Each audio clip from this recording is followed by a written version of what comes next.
चलो मैं तुम्हें औरतों के बारे में कुछ बताता हूं जो ज्यादातर मर्द नहीं समझते होंगे। ऐसे मोमेंट्स होंगे जब एक औरत तुम्हें इग्नोर करेगी। और ज्यादातर मर्दों के लिए यही वो मोमेंट होता है जब डाउट उन्हें घेर लेता है। जब वो एक chaotic whirlwind ऑफ इमोशंस में खो जाते हैं। वो सोचने लगते हैं कि उन्होंने क्या गलती की या वो क्यों रिस्पॉन्ड नहीं कर रही। लेकिन यहाँ है सच। एक ऐसा सच जो तुम्हारा नजरिया बदल देगा। उसकी चुप्पी तुम्हें डिफाइन नहीं करती। ये तुम्हारी वर्थ को कम नहीं करती या तुम्हें बदलती नहीं। असल में ये सिर्फ एक टेस्ट है। एक तरीका ये देखने का कि तुम खुद को कैसे संभालते हो।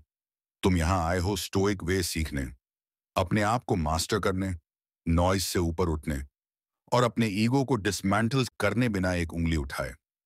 ये बदला लेने के लिए नहीं है। ये तुम्हारी पावर रिक्लेम करने के लिए है। उस डीप साइकोलॉजी को समझने के लिए है। और उस काम और कॉन्फिडेंस के साथ एक्ट करने के लिए जो सिर्फ एक हाई वैल्यू मैन के पास होता है। वो तुम्हें क्यों इग्नोर कर रही है वॉरियर। एक औरत की चुप्पी एक हार्ड ब्लो की तरह लग सकती है। दर्द होता है क्योंकि हम प्रोग्राम्ड हैं वैलिडेशन ढूंढने के लिए, अप्रूवल पाने के लिए, खासकर उनसे जिनकी हमें परवाह होती है। लेकिन अगर मैं कहूं कि उसका तुम्हें इग्नोर करना उसके सबसे बड़े गिफ्ट्स में से एक हो सकता है। हाँ, तुमने सही सुना, एक गिफ्ट। ज्यादातर मर्द पहले ही डिस्टेंस के साइन पर क्रम्बल हो जाते हैं। लेकिन हम नहीं। हम इसे एक अपॉर्चुनिटी की तरह देखते हैं। एक मौका खुद को और गहराई से समझने का। सोचो, उसकी नॉन एग्जिस्टेंस तुम्हें इतना क्यों अफेक्ट करती है। क्या तुम्हारी वर्थ सच में उसके अटेंशन से जुड़ी है। मार्कस ऑरेलियस ने एक विशाल एम्पायर रूल पर रूल किया, लेकिन कभी दूसरों की ओपिनियन से खुद को स्वे नहीं होने दिया। उसने समझा कि लोग आते जाते रहते हैं और हम उनके एक्शंस को कंट्रोल नहीं कर सकते, सिर्फ अपने रिस्पॉन्स को कर सकते हैं। उसकी चुप्पी तुम्हारी वर्थ का रिफ्लेक्शन नहीं है, बल्कि उसकी खुद की इंटरनल स्ट्रगल्स का है। ये मोमेंट वॉरियर वो पल है जब तुम खुद को बाकी सबसे अलग कर सकते हो। डेस्परेशन से रिएक्ट करने की जगह पॉज करो। समझो कि उसका विड्रॉल एक टेस्ट है, एक मोमेंट है अपनी स्ट्रेंथ रिफ्लेक्ट करने का।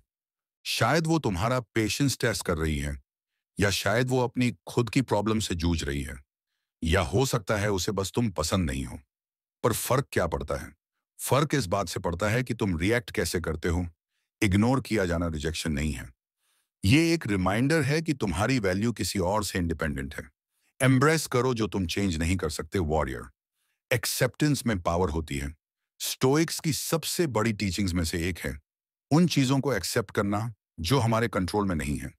जब एक औरत तुम्हें इग्नोर करे तो तुम्हें एक्सेप्ट करना होगा कि तुम उसकी अटेंशन को फोर्स नहीं कर सकते, और तुम्हें ऐसा करना भी नहीं चाहिए।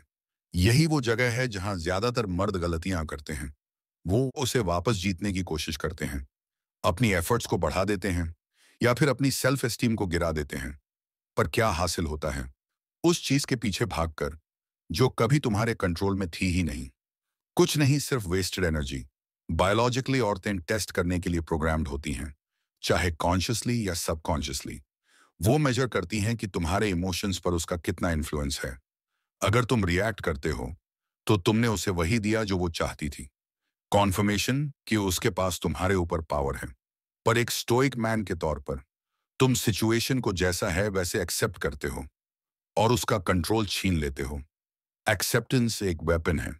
ये कहता है I see what's happening and it doesn't affect me. यही है स्टोइसिज्म का एसेंस। सेनेका ने कहा था, we suffer more in our imagination than in reality.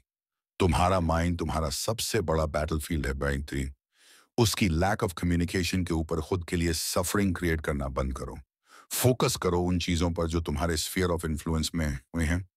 तुम्हारा माइंडसेट, तुम्हारा ग्रोथ, तुम्हारा पीस। यही है असली स्ट्रेंथ। जो तुम चेंज नहीं कर सकते उसे छोड़ दो और एक ऐसी फ्रीडम पाओ जो अनमैच्ड है। Number 1, apply reverse psychology. अब वक्त है एक स्ट्रेटेजिक गेम खेलने का। एनए की डेस्परेशन वाला एक सबसे इफेक्टिव साइकोलॉजिकल टूल्स में से एक है। जब एक औरत तुम्हें इग्नोर करती है, रिवर्स साइकोलॉजी।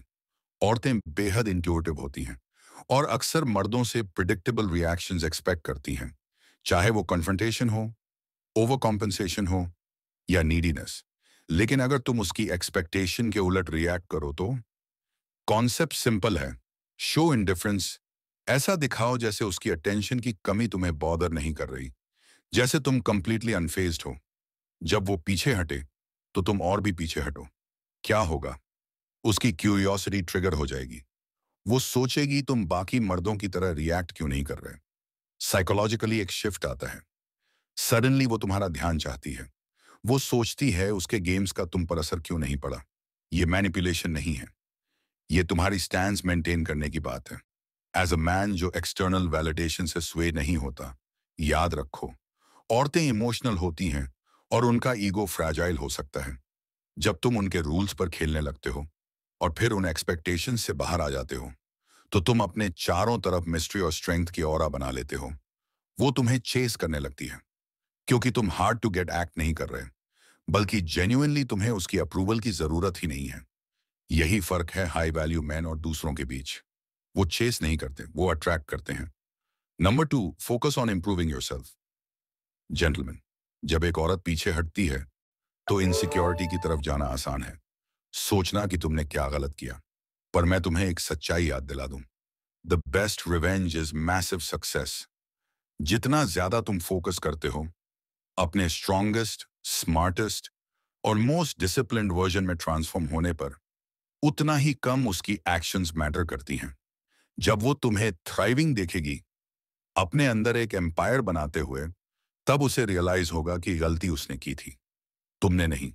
और अगर उसे रियलाइज ना हो तो भी फर्क नहीं पड़ेगा, क्योंकि तुम तब तक अपनी ग्रेटनेस में इतने लॉस्ट हो जाओगे कि तुम्हें फर्क ही नहीं पड़ेगा।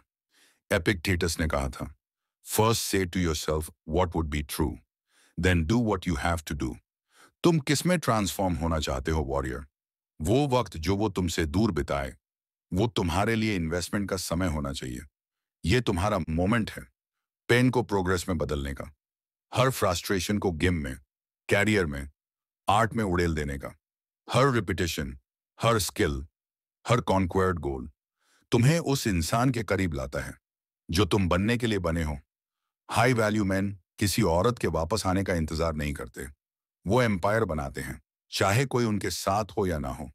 जब तुम अपनी एनर्जी से उससे हटाकर खुद पर लगाते हो तो कुछ इनक्रेडिबल होता है। तुम्हारा कॉन्फिडेंस बढ़ता है, तुम्हारा सेल्फ एस्टीम आसमान छूने लगता है, और फिर तुम्हें समझ आता है कि उसकी वैलिडेशन कभी तुम्हें चाहिए ही नहीं थी।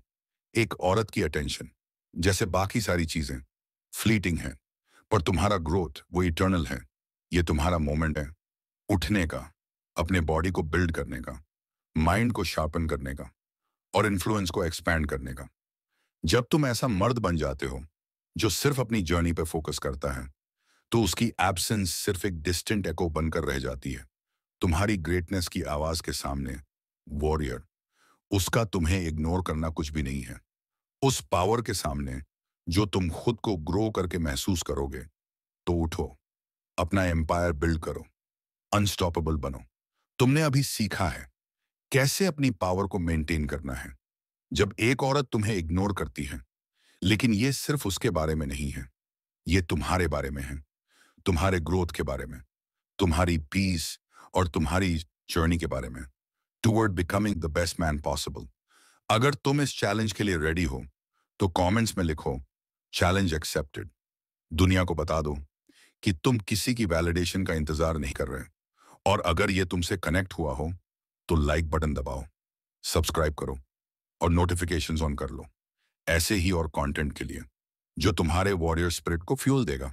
याद रखो, ये रास्ता कमजोरों के लिए नहीं है, ये उनके लिए है जो उठने को तैयार हैं, अपने आप को मास्टर करने को तैयार हैं और एक ग्रेटनेस से भरी जिंदगी जीने को तैयार हैं।